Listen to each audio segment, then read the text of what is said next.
everybody, Jason back here. What I have for you today is some more front toward enemy. What I'm going to try and do is run through some of the daytime ambush scenario that is a learning scenario and see what we can come up with. So as this is a learning scenario, we are limited to the actions that we can take. Those limitations including you may only move, fire, assault, request a fire mission, and recover action. Those are the only things that can be performed in this scenario. There's not going to be any random events. Do not put any of those in the draw cup. The NVA VC player will get the first activation each turn, and then after that activation you'll start drawing shits. And then you have the NVA and VC player may evacuate wounded and killed in action off the north or south edge of the play area, of all things. And the American player can evacuate off of the west or south edge of the play area. The American player is going to start with 10 victory points, and the NVA VC player receives 2 victory points for each combat unit exited off the south edge of the play area. So when they say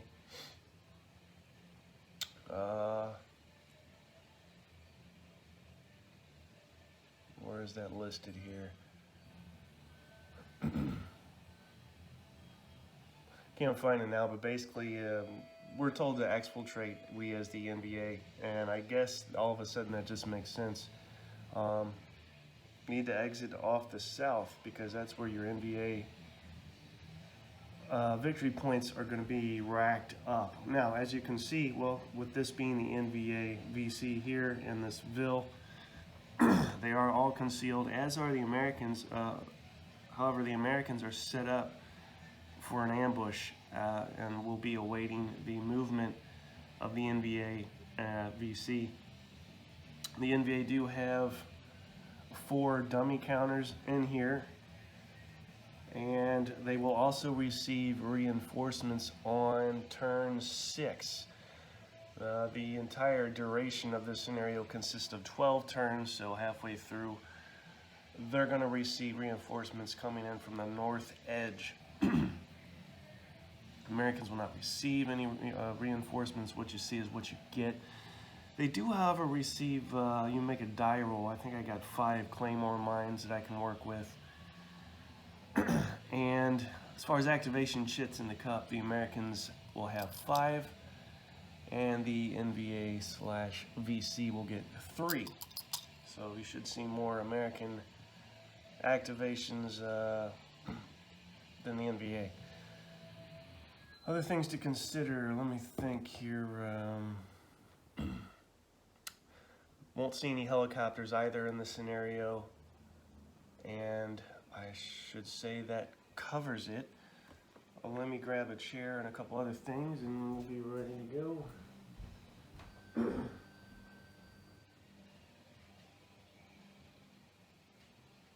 Alright, chair.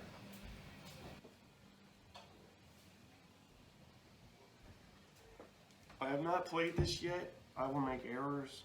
Do not watch this as an instructional how-to video. You need to read the rule book and do all this stuff yourself, because inevitably I will forget things and screw things up, and then if you watch this as an educational video, you will repeat the same errors.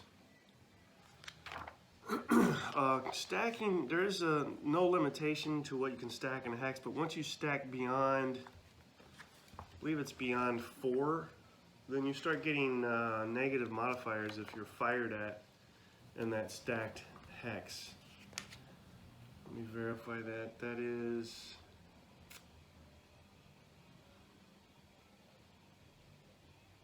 beyond 4, yes. You can stack up to 4. Beyond that, you start accumulating a +1 fire attack roll modifier for each unit above that limit. Movement is standardized for all infantry. Nobody can move any better or worse than anybody else. And that consists of 5 movement points. Let me verify that. So I play this correctly as possible. Where is movement? Let's see. You can do assault in here, but you have to be adjacent to an enemy to do so. This is jungle. Anything with the dark green is jungle. That is blocking terrain. You can only fire if you're adjacent.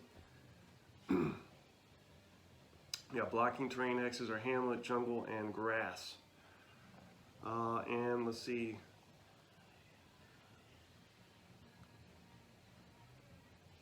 Three or more rice paddy hexes. So these are rice paddy hexes.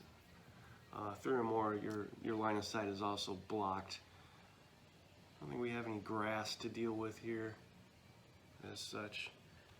What am I looking for? Movement.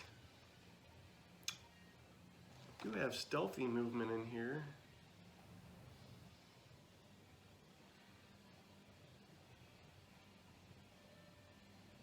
So 5 movement points, but you can double time. The unit's movement points are increased from 5 to 9, and you receive an exhausted marker. So, sequence of play. Let's get right into this here. A sequence of play consists of placing reinforcements. We don't have any at this point. And then the activation phase, and if you'll recall, the NVA activate first, and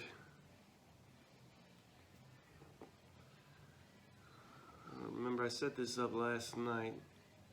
Recall what I have going on here. When you do activate, you can activate a single unit, or you can activate a leader who can then activate any and all units within 2 hexes. That's my understanding. And we have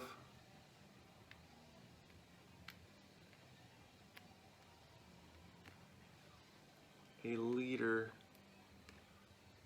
somewhere, probably this hex. You cannot, we have civilians here as well. You cannot stack civilians with NVA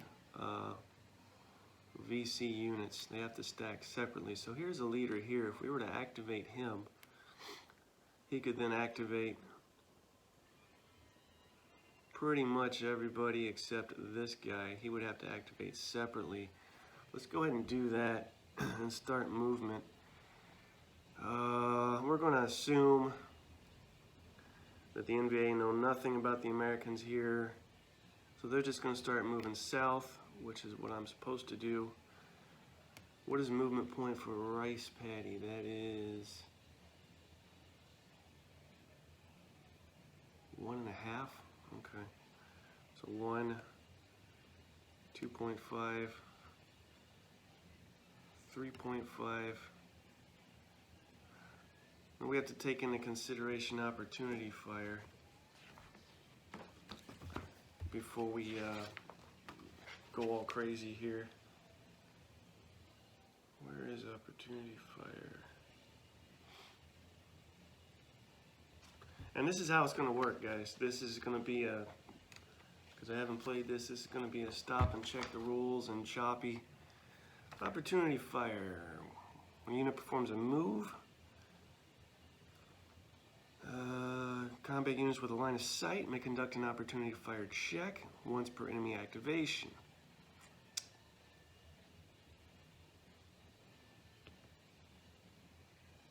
Alright, so let's assume he moves here. As soon as he gets here, he's within line of sight, right? Now let's say this guy here decides he wants to fire at that unit. He's going to make a troop quality check. So his troop quality is a 4, which is this number right here in the white box. Can't see it from there, but let me just this one time do it like this. The white box on the left, see where it says 4? That's his troop quality. We're going to roll a d10. and see if he can get 4 or less.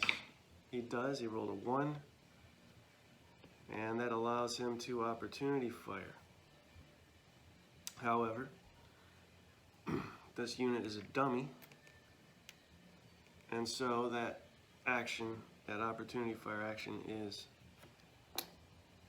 a moot point other than revealing that that is a dummy unit. So he then receives, what happens?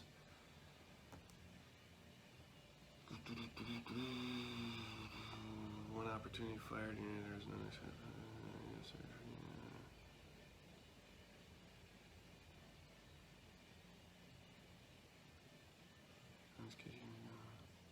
I'm going to remove the fired markers after the current activation is complete.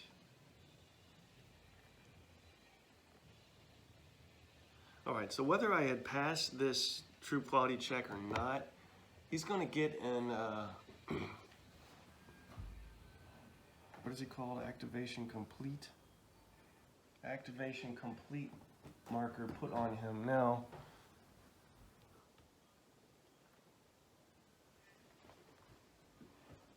does he lose concealment?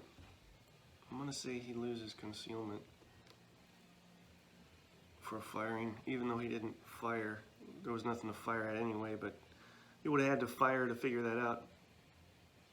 Lost his concealment and receives an activation complete. Now it says here, remember to remove the op fired markers after the current activation is complete. So this comes off after this round of activations. So that was 1, and then we have, let's move this guy. Again, same deal. Who do we have that we can fire here? We have this gentleman. What does he roll? He needs a 3 or less. He fails, but he still receives an activation complete marker. And I'm going to say he doesn't remove concealment because he didn't fire. He just failed to do so. Let's continue on with his movement. That was 1, and then we go 1.5 here. Let's see what this guy has. Leader.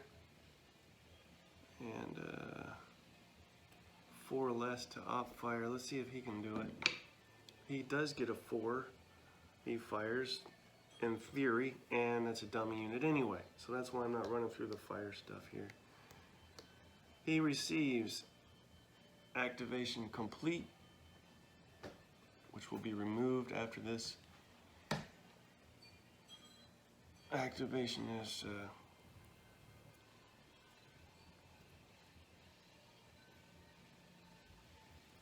after the current activation is over. What else do we have? This guy can't move because he was out of range. So let's try this guy here.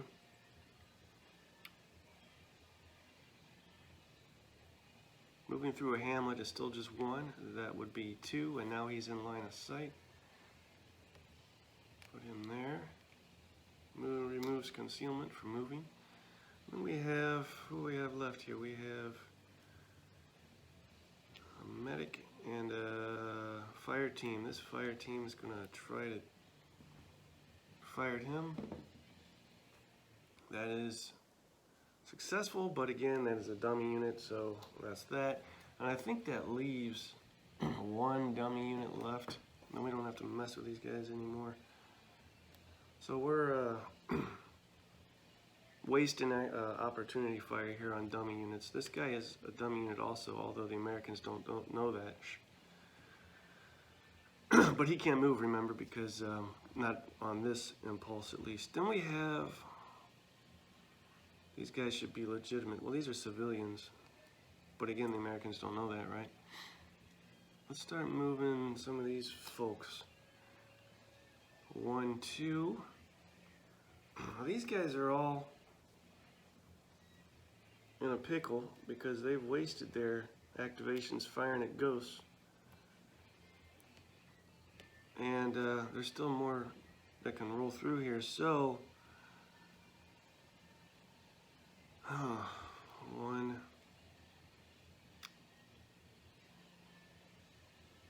2. Let's see, what do we have over here that can...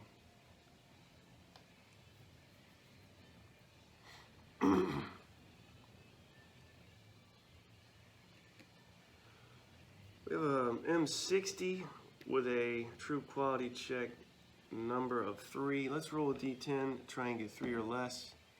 We got a 10, that's great. So we're not doing well here as the Americans right off the bat. Oh, and there would be a -1 modifier for a unit moving. A concealed unit that successfully conducts opportunity fire receives a -1 die roll modifier on the attack. Okay. Bear that in mind. So nothing there. 1, 2, 2.5. Can this guy see? Cannot see anything. What is his jump? 3. Now can he? I'm gonna say no, but now he can. We have some guys over here. Fire team, let's roll a 4 or less. Damn it, rolled a 10.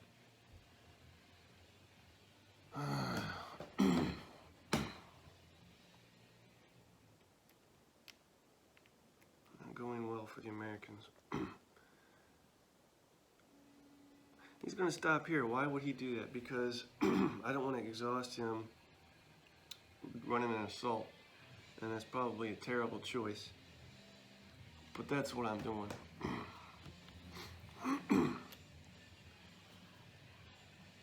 Then we have these guys. Now these guys are going to go this way. 1, 2, 3, 4. I'm not going to exhaust him either. 1, 2, 3, 4. 1, 2, 3, 4. I'm trying to make this a little more interesting. Those are civilians. These guys.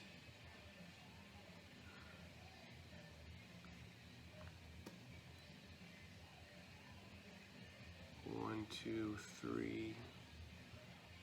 Let's go there. Let's move them as a stack, huh? 4.5 to move into the rice paddy again, not wanting to exhaust. So that is that. Now remember to remove the op-fired markers after the current activation is complete.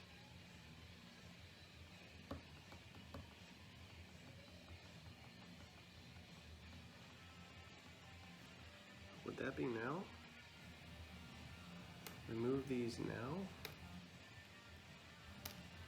This is the current activation phase.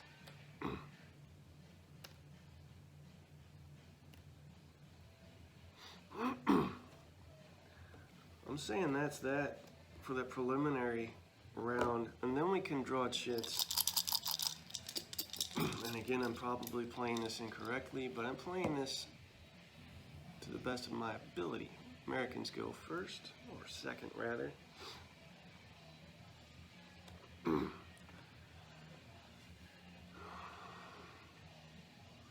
Oh wow, let's do this. Hold on, what do we got to work with here? We have a leader here that can activate everybody around him, and he also has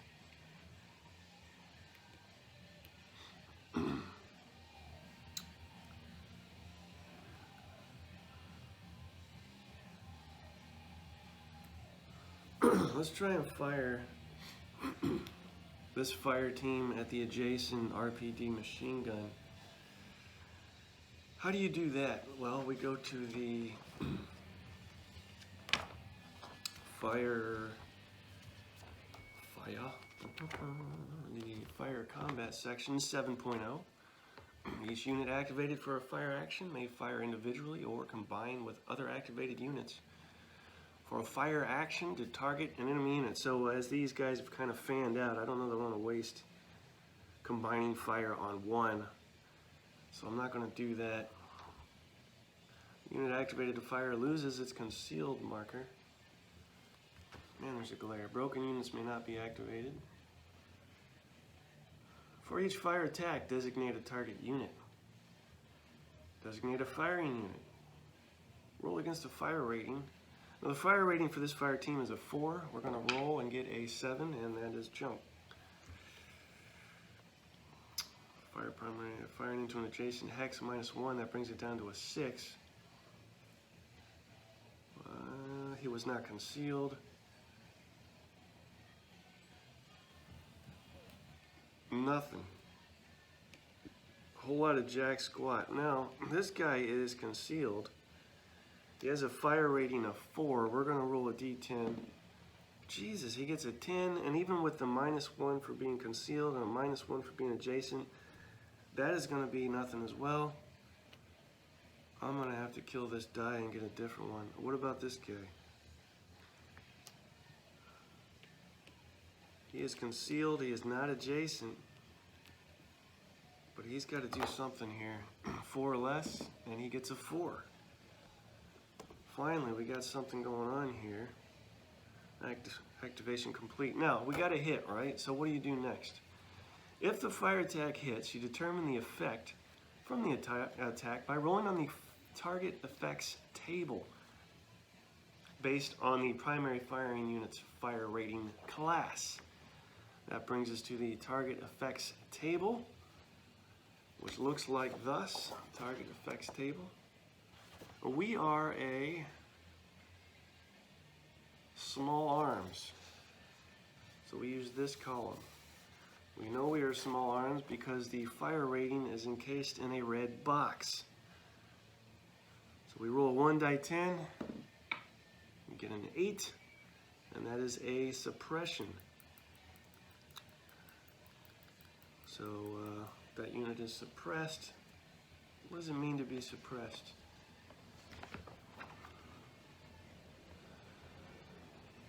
They lose their concealed marker. Place a suppressed marker on the unit. Where is a suppressed marker? I don't see. Where's it suppressed? I got shits coming out of my... There we go. Suppressed means...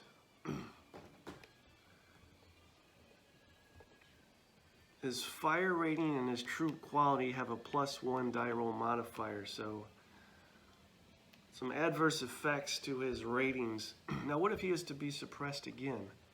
If already suppressed, replace the suppressed marker with a broken marker. So that's promising. Then we have this guy down here, right? Did he already do something? I can't remember.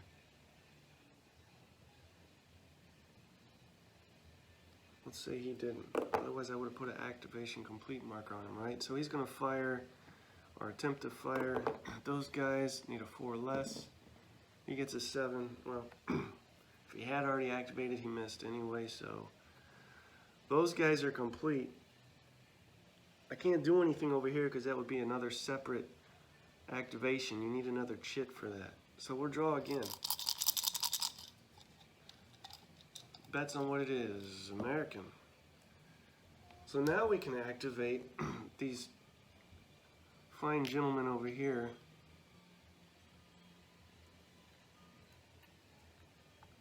And let me go back to opportunity fire to check something.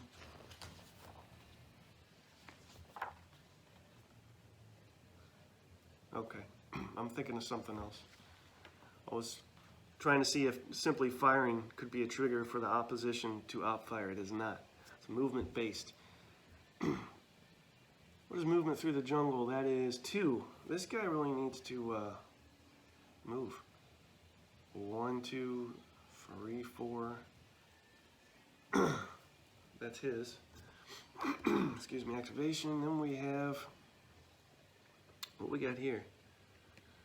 What is the range of a claymore? Because he could use that if he's within range. Where is our claymores? quick break here to find the claymores, booby traps, claymore mines. When you set, just for future reference, when you do set up a claymore, it has to be in the same hex or adjacent to a fire team. But what is the range of let's see. Also, I have these on map. You're going to plot these off map if you're playing with head-to-head with somebody so they don't know where they are.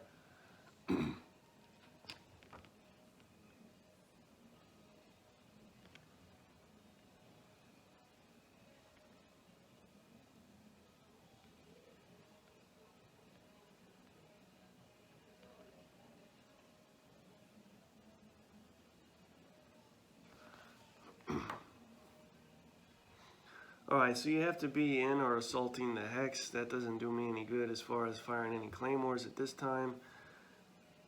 So all I can hope to do is lay down some fire with this fire team. Actually, it's an M60 machine gun team, which has a lower true quality rating than a fire team typically does.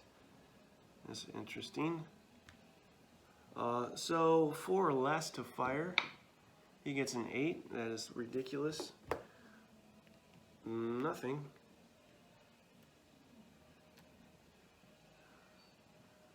I'm gonna move. 1,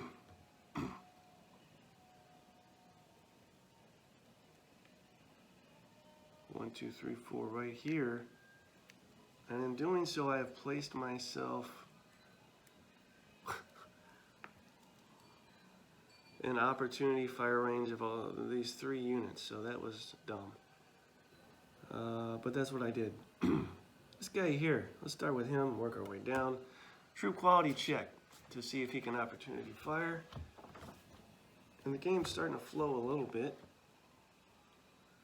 3 or less, gets a 5, and he gets in, activation complete for his troubles. What about this next guy? What does he get? True quality check. Gets a 7. There's also nothing. I have to remember those -1 markers for moving. And finally, this guy here, what does he get? A 10. So they are not opportunity firing, and I have to be honest, I like not being able to op fire whenever I want. I think that's more realistic. I couldn't be wrong, but I like that. Alright, that's the end of anything the Americans can do. So now I don't even know what the point of drawing is, but it is a NVA shit anyway.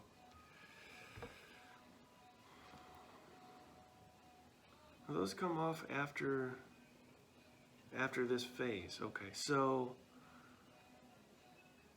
it's a dummy unit, although I don't know that's a dummy unit. Let's move him 1, 2 adjacent just to spice things up. He's going to lose his concealed marker. That's my understanding anyway. And then we have this guy here. 1, 2, 3, 4. Now he could go, let's do this. 1, 2, 3, 4 like thus. And then like that. Now I can already hear arguments such that, okay, you've just moved through the open adjacent to American units who did nothing. Why are they not able to conduct supplementary, extra opportunity fire? Well, because they can't. They've already been firing at something else while these guys are moving. You have to remember, even though it is difficult to portray, this stuff's all happening at the same time. And when you think of things that way, most games suss out. So while they, just think of it like this, while they were firing at whatever the hell they were firing at, these guys moved down. They chose to fire there, that's how it goes. That would be the end of, that would be 2 turns, right? Could be wrong. Anyway, these guys come off. Let's remove all these activation markers. I haven't been following the sequence of play either. We've been doing our execute fire missions. We would check casualties if we had any, but we haven't had any. Well, the suppressed guy, but he's not a casualty. They mean wounded in action. Check to see if they die. Check for concealment. We can do that, I guess.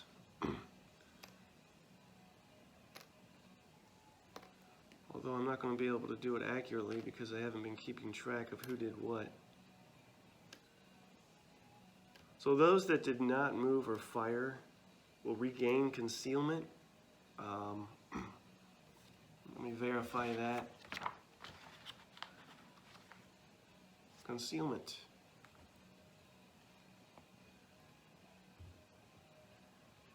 Let's see, infantry units may be concealed or visible.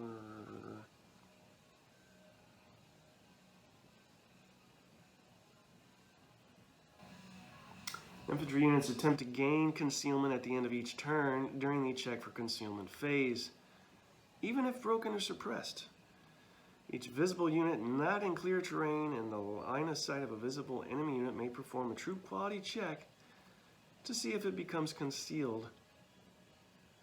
Let's read that again. Each visible unit not in clear terrain and the line of sight of a visible enemy unit. So I don't have anybody that could be concealed other than these guys that are already concealed, because everybody is in line of sight to each other.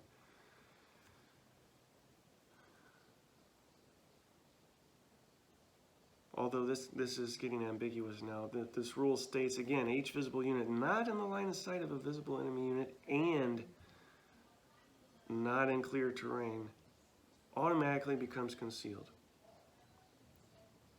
So again, I think my conclusion remains you have to have both of those qualify, and everybody is within line of sight to each other. Again, except for this M60 machine gun team moving in.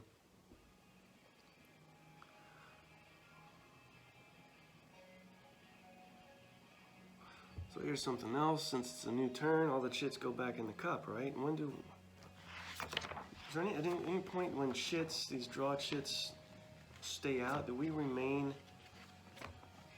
constant throughout the game with our number of chits for each side? Where's that activation phase? Let's see. Which side starts? The activation chits are all put in a cup, and the active player starts with his first activation as defined by the scenario. After this first activation, a player will pull an activation chit from the cup. The chit will indicate which player. Once the activation is complete, the next chit is pulled from the cup. Remember to include during a turn, each unit may be activated only once. Players may use the activation complete markers to indicate which units have already completed their activation. You can perform one action. After the activation is complete, remove any out-fired markers from units and draw the next chit. The activation phase ends when there is no more chits available in the cup.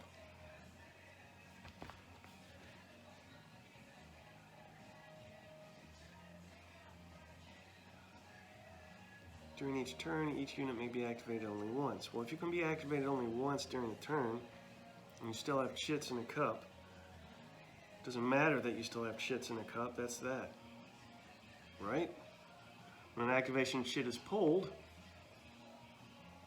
the active player may do one of the following. So that's my understanding. After the activation is complete, remove any out-fired markers, draw the next chit. The activation phase ends when there are no more chits available in the cup. Well, I would say, as an addendum, the activation phase ends when everybody's activated, since you can only activate once during that turn.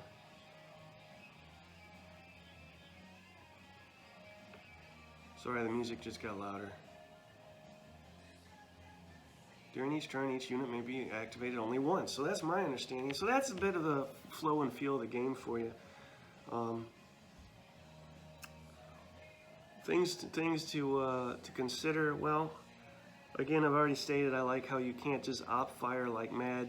You know, some games, it's almost to your benefit to sit back and do nothing, because then you can just seemingly op fire till the cows come home, while the other units are forced to, you know, move and spend actions and such. What else? Didn't get a chance to use the claymores. I'm not sure how effective those are going to be. I think their firepower is, let me check my math. We didn't have random events. Again, this is a learning scenario.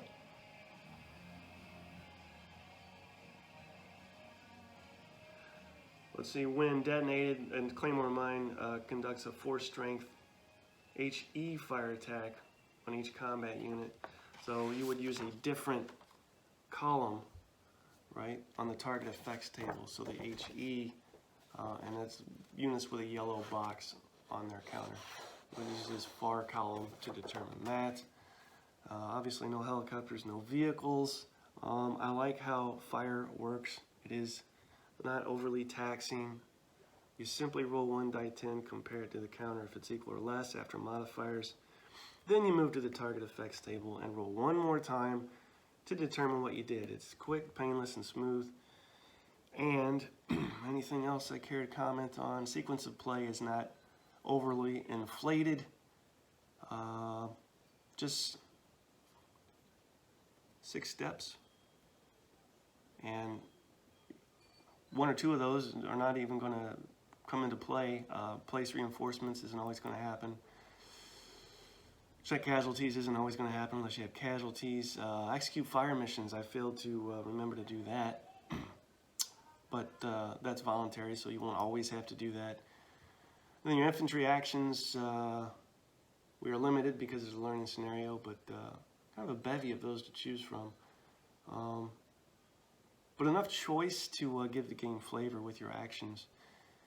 Anything else I care to comment on before we wrap this?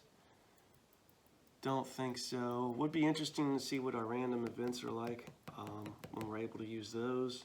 I think that's it. That is pretty much the gist of the game. And again, there's some things I'm sure I did incorrectly. This was my first run through it, but that's that. So thanks guys for watching, and if everything goes well, look for a live video tonight. Not sure what time, probably 9-ish. Not sure there. Just check the channel to see. Webcam shows up today, so I'll be fiddling with that, and best way to fiddle with it is just to hop right in and do a stream. So alright guys, talk to you later. Bye-bye.